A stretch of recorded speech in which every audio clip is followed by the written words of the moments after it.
जटाटवीकलज्जल प्रवाह पावितस्थले कलेवलम्ब्यलम्बितां भुजङ्गतुङ्गमालिकान्तवड्डमड्डमड्डमन्निनादवड्डमर्वयं चकार चण्डताण्डवं तनोतु नः शिव शिव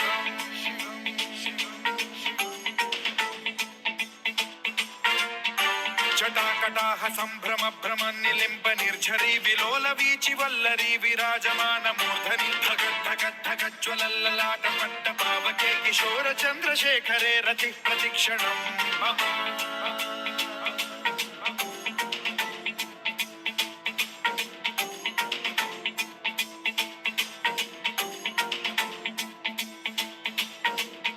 धराधरेन्द्र नन्दिनी विलास बन्धु बन्धुरस्फुरद्दिगन्त सन्तति प्रमोदमान मानसे कृपा कटाक्ष धोरणी निरुद्ध दुर्धरापदि क्वचिद्दिगम्बरे मनो विनोदमेतु वस्तुनि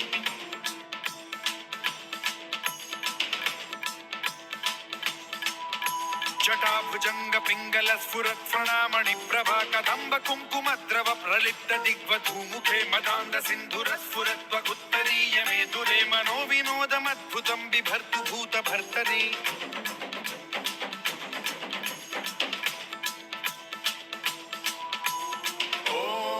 ॐ नमः शिवाय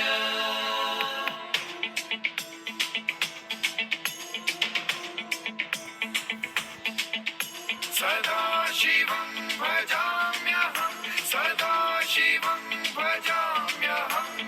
ॐ नमः शिवाय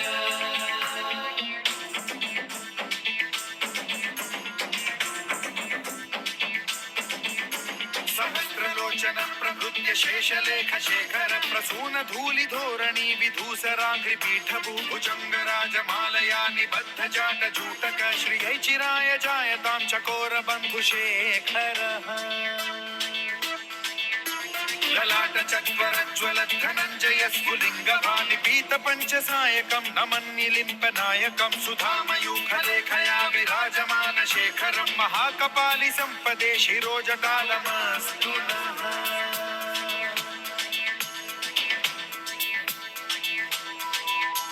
कराल भाल पट्टिका धगद्धगद्धगज्ज्वल धनञ्जयाहुतीकृत प्रचण्ड पञ्चसायके धराधरेन्द्र नन्दिनी कुचाग्र चित्रपत्रक प्रकल्पनैक शिल्पिनी त्रिलोचने रतिर्मम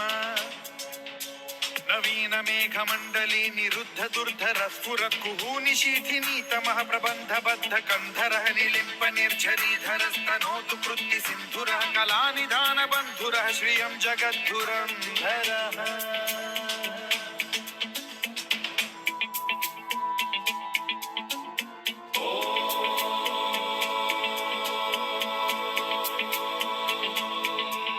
प्रफुल्ल नील पंकज प्रपंच कालिम प्रभाव